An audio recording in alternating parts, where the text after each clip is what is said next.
إن الحمد لله نحمده ونستعينه ونستغفره ونعوذ بالله من شرور أنفسنا ومن سيئات أعمالنا من يهده الله فلا مضل له ومن يضلل فلا هادي له وأشهد أن لا إله إلا الله وحده لا شريك له وأشهد أن محمدًا عبده ورسوله يا أيها الذين آمنوا اتقوا الله حق تقاته ولا تموتن إلا وأنتم مسلمون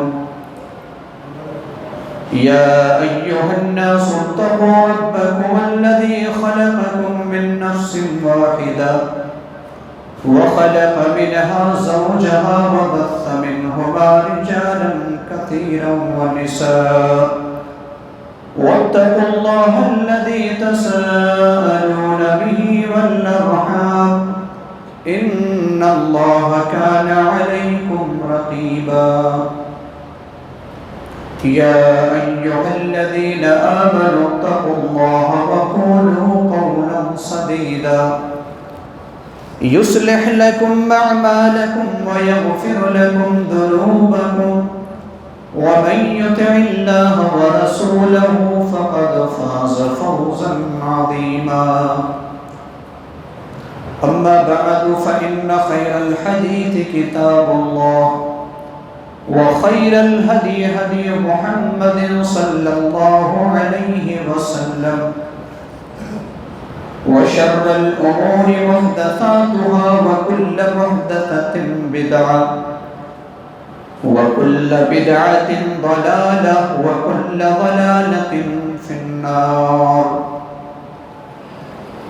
أعوذ بالله السميع العليم من الشيطان الرجيم بسم الله الرحمن الرحيم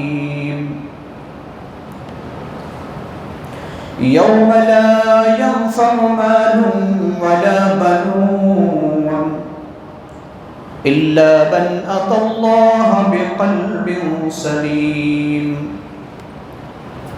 وقال النبي صلى الله عليه وسلم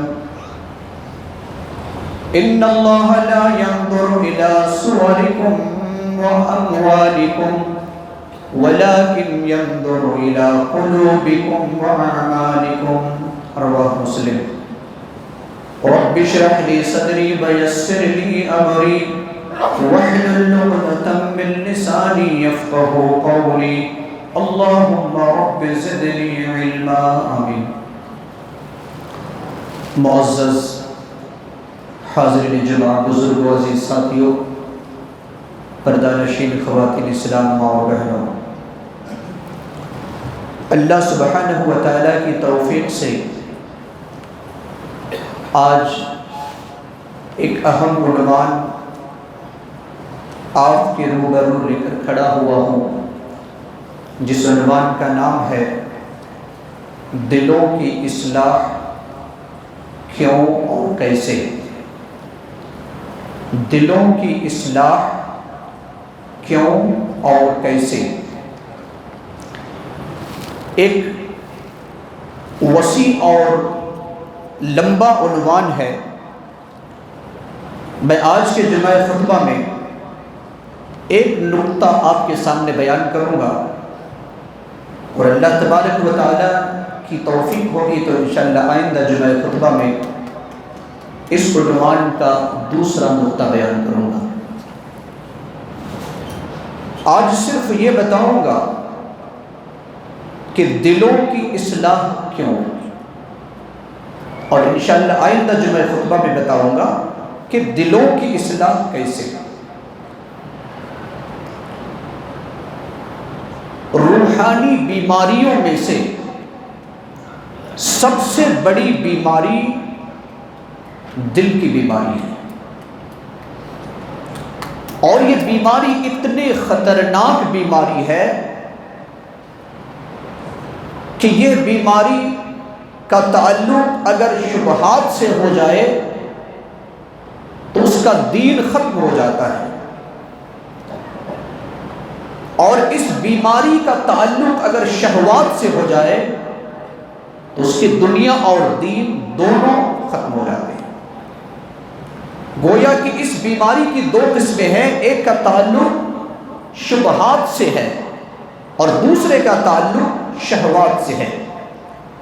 شبہات کا جو سب سے اہم نقطہ ہے وہ ہے بدعت، یعنی جو انسان بدعتی ہے وہ شبہات کی بیماری میں مبتلا ہے، اور بدعت اتنی خطرناک بیماری ہے کہ انسان کو جہنم تک پہنچا دے گی۔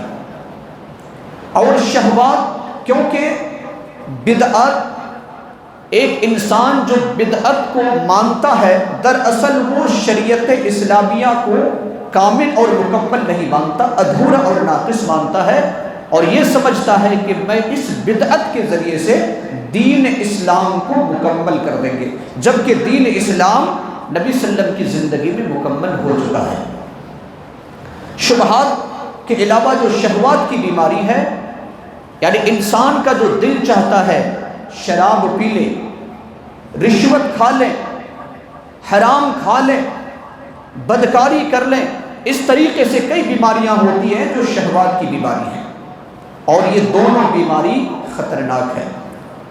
اور ان بیماریوں میں سے ایک بیماری دل کے اندر حسد، بغض، کینہ اور اس طریقے سے بہت ساری بیماریاں آج ہمارے دلوں کے اندر ہیں۔ آئیے ہم سب سے پہلے جاننے کی کوشش کریں گے کہ اس بیماری کی اصلاح یا دل کی اصلاح کیوں ضروری ہے۔ تو اس میں 7 نقطے ہوں گے، 7 اسباب میں انشاءاللہ بیان کروں گا کہ کیوں دل کی اصلاح ضروری ہے۔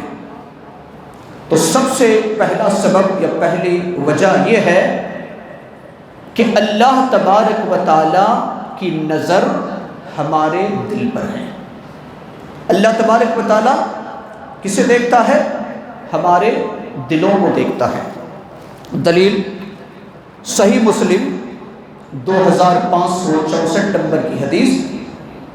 اس حدیث کے راوی مشہور صحابی سیدنا ابو ہریرہ رضی اللہ تعالی عنہ فرماتے کہ اللہ کے رسول صلی اللہ علیہ وسلم نے ارشاد فرمایا، ان اللہ لا ينظر الى صورکم واموالکم ولكن ينظر الى قلوبکم واعمالکم۔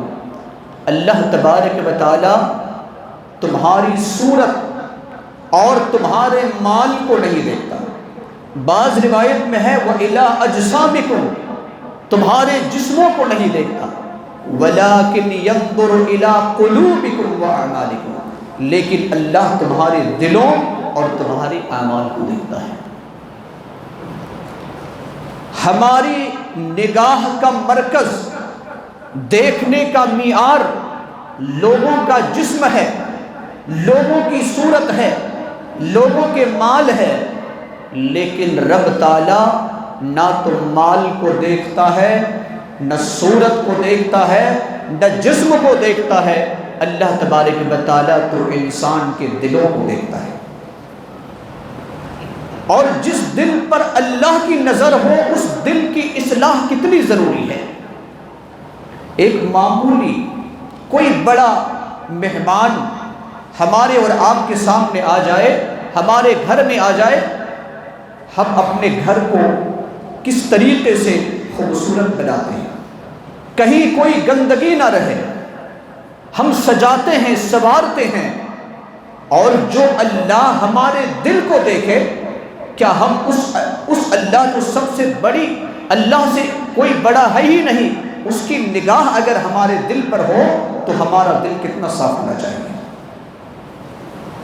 اللہ تبارک و تعالیٰ صورت کو نہیں دیکھتا۔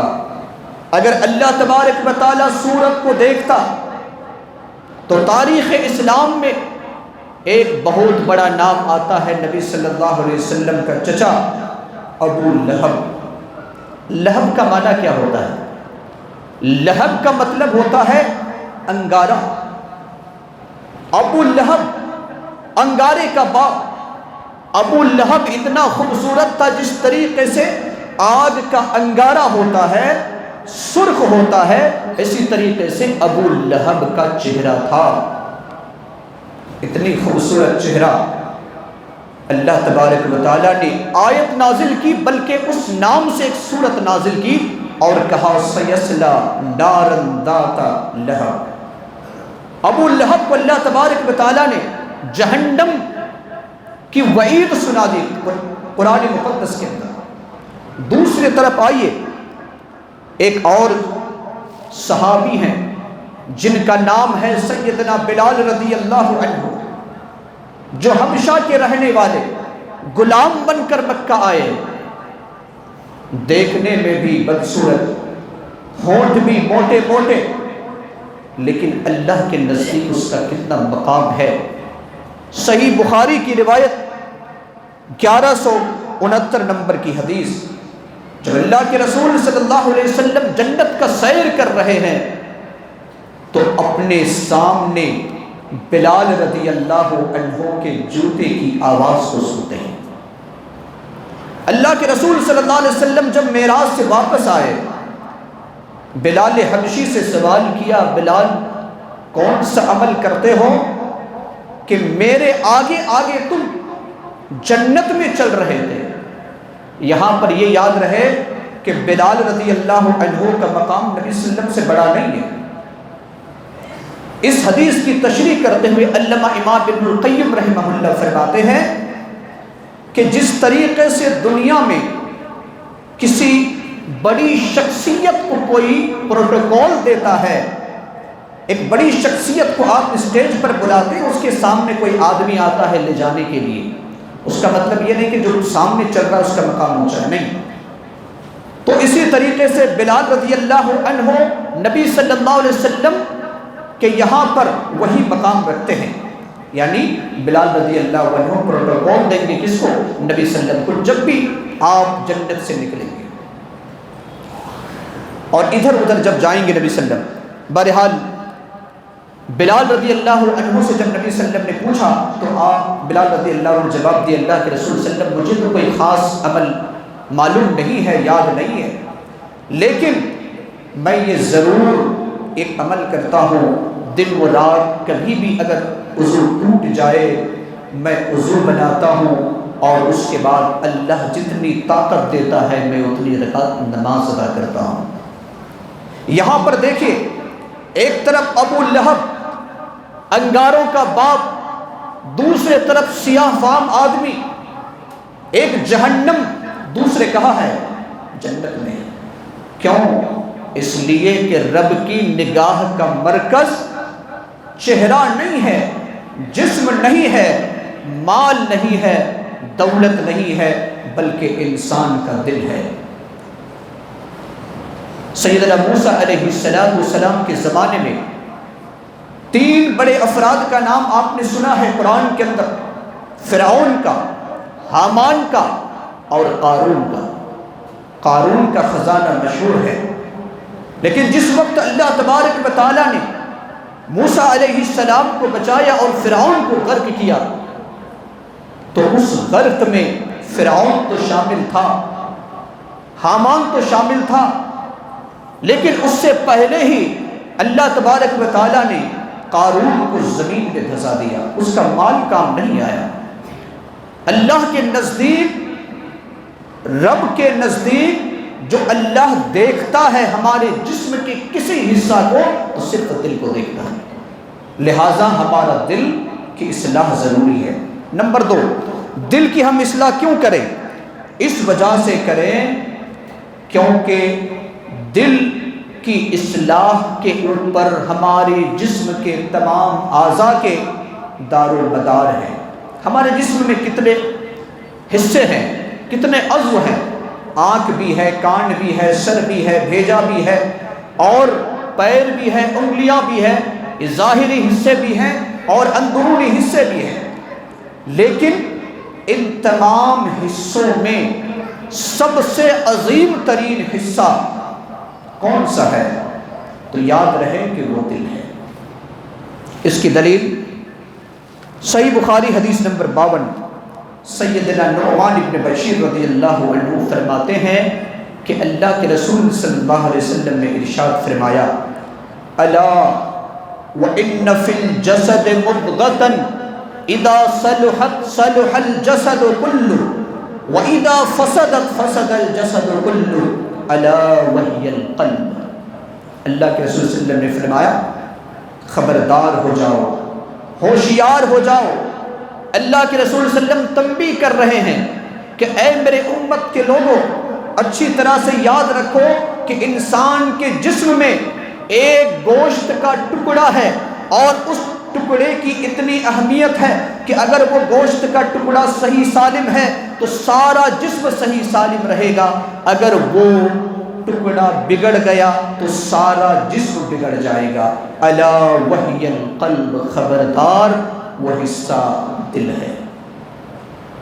تو ہم اپنے پورے جسم کے اعضاء کو اگر ہم درست رکھنا چاہتے ہیں تو ضروری ہے کہ ہم اپنے دل کی اصلاح کریں.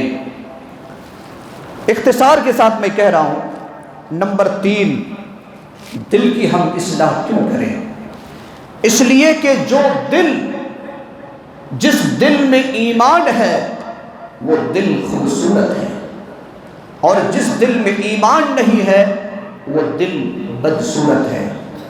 اللہ تبارک و تعالیٰ نے سورہ حجرات کی آیت نمبر 7 میں ارشاد فرمایا وَلَكِنَّ اللَّهَ حَبَّبَ إِلَيْكُمُ الْإِيمَانَ وَزَيَّنَهُ فِي قُلُوبِكُمْ. اللہ تبارک و تعالیٰ نے فرمایا کہ اللہ نے تمہارے لیے ایمان کو پسند کیا اور اس ایمان کے ذریعے سے تمہارے دلوں کو زینت بخشی. گویا کہ ہمارے دل کی خوبصورتی ایمان کے ساتھ ہے، اور دل رہنے کی جگہ، ایمان رہنے کی جگہ دل ہے. ایمان کہاں رہتا ہے؟ اللہ نے جو بار بار قرآن کے اندر کہا یا ایھا الذین آمنوا، اے ایمان والو. ہمارا ایمان ہے کہاں؟ ہمارا ایمان ہمارے دل میں ہے. اور ایمان کتنی قیمتی سرمایہ ہے، کتنی قیمتی دولت ہے. آپ اس آیت سے اندازہ لگا سکتے ہیں جو سورہ آل عمران کی آیت نمبر 91 ہے، 91. اللہ تبارک و تعالیٰ نے فرمایا ان الذین کفروا وماتوا وهم کفار فلن يقبل من احدهم ملء الارض ذهبا ولو افتدى به. اللہ رب العالمین نے فرمایا جو بغیر ایمان کے مر گیا، حالت کفر میں جس کی موت ہو گئی، انہوں نے توبہ نہیں کی، اللہ رب العالمین نے فرمایا بروز قیامت مشرق سے مغرب تک، شمال سے جنوب تک سونا فدیہ میں اور بدلہ میں دینا چاہے گا. اللہ کہتا ہے فلن یقبل، اللہ ہرگز قبول نہیں کرے گا. کتنی قیمتی سرمایہ جو ہمارے دل میں ہے. آپ سے سوال کیا جائے اگر آپ کے پاس 5 لاکھ روپیے ہو یا 10 تولے سونا ہو، اس کو آپ کہاں رکھیں گے؟ کیا یوں ہی بیکار پھینک دیں گے؟ نہیں، آپ اس کو بڑی حفاظت کے ساتھ رکھیں گے. آپ اس کو صندوق کے اندر، الماریوں کے اندر لاک کر کے رکھیں گے. اگر وہ لاک کام کرنا بند کر دے تو آپ مستری کو بلا کر کے درست کریں گے. یہ تو 5 لاکھ اور 10 لاکھ کی بات ہے. قرآن کیا کہتا ہے؟ یہ 5 تولے 10 تولے سونے کی بات نہیں کہہ رہا ہے. اللہ کہتا ہے کہ زمین بھر، مشرق سے مغرب، شمال سے جنوب تک، اتنے زمین بھر سونا اللہ کی بارگاہ میں دینا چاہو. اے اللہ میرے پاس ایمان کی دولت نہیں ہے اور میں اتنا سونا دینا چاہتا ہوں جنت میں جانے کے لیے. اللہ کہتا ہے کہ تمہارا یہ تمہارا جو صدقہ ہے یا فدیہ ہے، اللہ تمہیں میں قبول نہیں کروں گا. یہ اللہ صاف لفظوں میں اعلان کیا. تو جب ہم دنیا کے سرمایہ کے بارے میں اتنی حفاظت کرتے ہیں تو دل جس میں ایمان رہتا ہے، جو ساری دنیا کو بیچ کر کے بھی ہم خرید نہیں سکتے، اس ایمان کی ہم کتنی حفاظت کریں گے؟ دل کی ہم اصلاح کیوں کریں گے؟ اس کا چوتھا سبب یہ ہے کہ دل وہ عضو ہے، جسم کا وہ حصہ ہے، جب قیامت کے دن اللہ تبارک و تعالی سوال کرے گا تو اس دل سے بھی سوال ہوگا. اسی لیے اللہ تبارک و تعالی نے قرآن مقدس سورہ سجدہ آیت نمبر 9 میں کہا کہ وَجَعَلَ لَكُمُ السَّمْعَ وَالْأَبْصَارَ وَالْأَفْئِدَةَ قلیلا ما تشکرون۔ اللہ وہ ہے جس نے تمہارے کان بنائے، آنکھیں بنائی، دل بنائے، لیکن تم بہت کم اللہ کا شکر ادا کرتے ہو۔ اللہ تبارک و تعالیٰ نے سورہ اسراء آیت نمبر 36 میں فرمایا ان السمع والبصر والفؤاد کل اولئک کان عنہ مسئولا، یقیناً قیامت کے دن جب سوال ہوگا تو کان سے بھی سوال ہوگا، آنکھ سے بھی سوال ہوگا اور دل سے بھی سوال ہوگا۔ گویا کہ دل کی اصلاح اس وجہ سے ضروری ہے کہ اللہ تبارک و تعالی ہمارے دل سے بھی سوال کرے گا۔ نمبر 5، دل کی اصلاح کیوں؟ دل کی اصلاح اس وجہ سے کہ جو دل کی اصلاح کرتا ہے اللہ کہتا ہے وہ میری جماعت میں ہے، وہ میری فوج ہے، میرا لشکر ہے۔ اللہ تبارک و تعالیٰ نے سورہ مجادلہ کی آخری آیت جو آیت نمبر 22 ہے، اس میں کہا کہ جنہوں نے اپنے دل میں اللہ کی محبت کو پیدا کر دیا، جس کے دل میں ایمان ہے، اللہ نے کہا اولئک حزب اللہ، یہ اللہ کے لشکر ہیں۔ آج ہم کسی پارٹی میں جانے کو پسند کرتے ہیں اور وہ پارٹی جیت جائے تو ہم یہ سمجھتے ہیں، اپنے آپ کو فخر محسوس کرتے ہیں۔ اللہ تبارک و تعالیٰ کہتا ہے تم اگر ایمان اپنے دل میں رکھو گے، اپنے ایمان کی حفاظت کرو گے، دل کی حفاظت کرو گے، تم میری پارٹی میں آ گئے۔ اور اللہ نے آگے کیا فرمایا؟ اولئک الا ان حزب اللہ هم المفلحون، خبردار اللہ کے لشکر کامیاب ہونے والے ہیں۔ تو کیا ہم اللہ کی پارٹی میں جانا نہیں چاہیں گے؟ اللہ کی جماعت میں جانا نہیں چاہیں گے؟ اور اللہ کی جماعت میں جانے کے لیے دل کی اصلاح ضروری ہے۔ نمبر 6، ہم دل کی اصلاح کیوں کریں؟ اس وجہ سے ہم دل کی اصلاح کریں کیونکہ اگر ہم اپنے دل کی اصلاح نہیں کریں گے تو ہم منافق ہو جائیں گے۔ اللہ تبارک و تعالیٰ نے سورہ بقرہ کے اندر فرمایا وَمِنَ النَّاسِ مَن يَقُولُ آمَنَّا بِاللَّهِ وَبِالْيَوْمِ الْآخِرِ وَمَا هُمْ بِمُؤْمِنِينَ۔ بعض ایسے لوگ بھی ہیں جو کہتے ہیں زبان سے کیا کہتے ہیں کہ ہم ایمان والے ہیں۔ اللہ نے پردہ فاش کیا، کہا کہ یہ تو زبان سے کہتے ہم نے اللہ پر اور یوم آخرت پر ایمان رکھا، لیکن یہ مومن ہے نہیں، یہ مومن ہے نہیں۔ اسی لیے کسی نے کہا تھا زبان سے کہہ بھی دیا لا الہ تو کیا حاصل، زبان سے کہہ بھی دیا لا الہ تو کیا حاصل، دل و نگاہ مسلمان نہیں تو کچھ بھی نہیں۔ اللہ تبارک و تعالیٰ نے منافقوں کا انجام کیا بتایا؟ سورہ نساء آیت نمبر 145 ان المنافقین فی الدرک الاسفل من النار، سب سے نچلے طبقہ میں منافق۔ اگر ہمارا دل کی اصلاح نہیں ہوئی تو جہنم کی آگ کا اتنا پاور ہے کہ ہم زندہ رہیں گے اور وہ آگ ہمیں جھلسے گی، ہمارے دل تک پہنچے گی۔ دنیا کی آگ کیا ہے؟ ایک انسان اگر خودکشی کرتا ہے اپنے آپ کو جلا کر، یا دوسرا آدمی اسے جلا دیتا ہے تو اس کے دل تک پہنچنے سے پہلے وہ آگ اس آدمی کی موت ہو جاتی ہے۔ لیکن اللہ تبارک و تعالیٰ نے کہا کہ اگر تمہاری دل کی اصلاح نہیں ہوئی ہے تو سنو، سورۃ الہمزہ کے اندر فرمایا التی تطلع علی الافئدہ، جہنم کی جو آگ ہے وہ تمہارے دل تک جلائے گی، تمہارے دل تک پہنچے گی آگ۔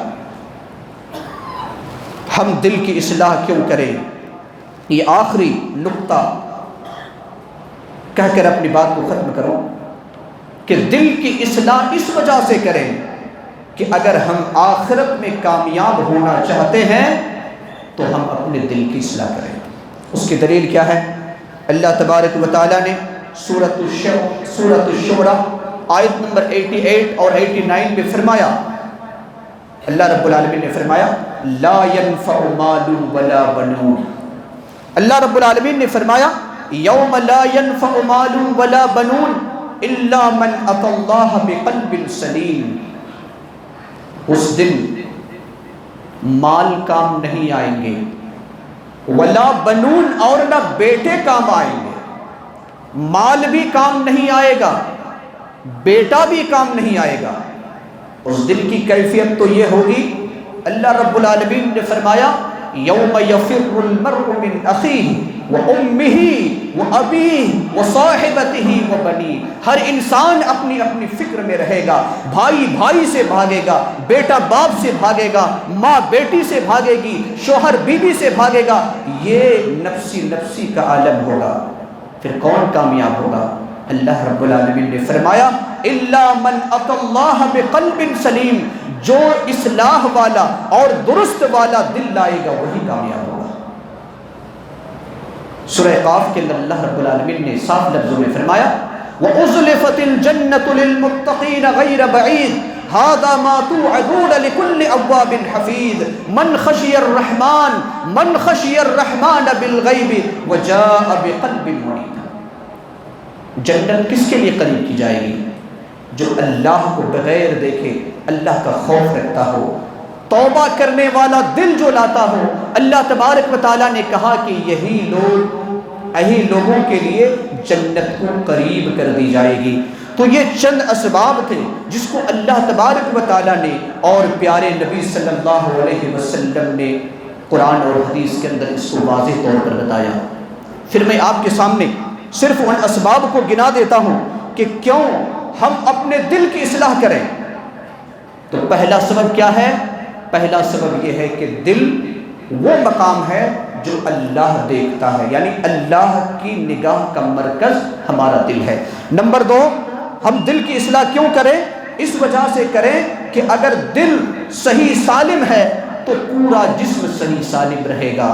دل کی اصلاح کیوں کریں؟ نمبر 3، اس وجہ سے کریں کہ جس دل میں ایمان ہے وہ دل خوبصورت ہے، اور جس دل میں اللہ رب العالمین کا خوف ہے وہ دل خوبصورت ہے، اور ایمان رہنے کی جگہ دل ہے۔ نمبر 4، ہم دل کی اصلاح کیوں کریں؟ اس لیے کریں کہ جب اللہ تبارک و تعالیٰ سوال کرے گا قیامت کے دن تو خاص طور سے دل سے بھی سوال کرے گا، سوال پوچھے گا۔ ہم دل کی اصلاح کیوں کریں؟ کیونکہ نمبر 5، اس وجہ سے ہم دل کی اصلاح کریں کیونکہ دل کی اصلاح کرنے والے اللہ کے لشکر ہیں۔ دل کی اصلاح ہم کیوں کریں؟ اس لیے کہ اگر ہمارے دل کی اصلاح نہیں ہوئی تو ہم منافق ہیں۔ دل کی اصلاح کیوں کریں؟ نمبر 7، اس وجہ سے ہم دل کی اصلاح کریں کیونکہ جو دل کی اصلاح ہوگی وہی دل جنت میں، وہی شخص جنت میں داخل ہو سکتا ہے۔ تو یہ 7 اسباب میں نے آپ کے سامنے بیان کیا، ایک نقطہ میں نے آپ کے سامنے بیان کیا۔ انشاءاللہ آئندہ جمعہ خطبہ میں یہ بتانے کی کوشش کروں گا کہ دل کی اصلاح کیسے۔ اللہ تبارک و تعالیٰ سے دعا ہے کہ اللہ تبارک و تعالیٰ ہم تمام لوگوں کو کتاب و سنت پر چلتے ہوئے ہمارے دلوں کی اصلاح فرما دے۔ الہ العالمین ہمارے دلوں کے اندر جو بھی بدعت کی، شبہات کی، شہوات کی جو بھی بیماریاں ہیں، اے اللہ ان تمام بیماریوں سے ہمارے دلوں کو شفا عطا فرما۔ الہ العالمین جب تک ہم زندہ رہیں ایمان اور اسلام پر زندہ رکھ۔ الہ العالمین ہم میں سے جو بیمار ہے اے اللہ تو انہیں شفائے کاملہ اور صحت عاجلہ نصیب عطا فرما۔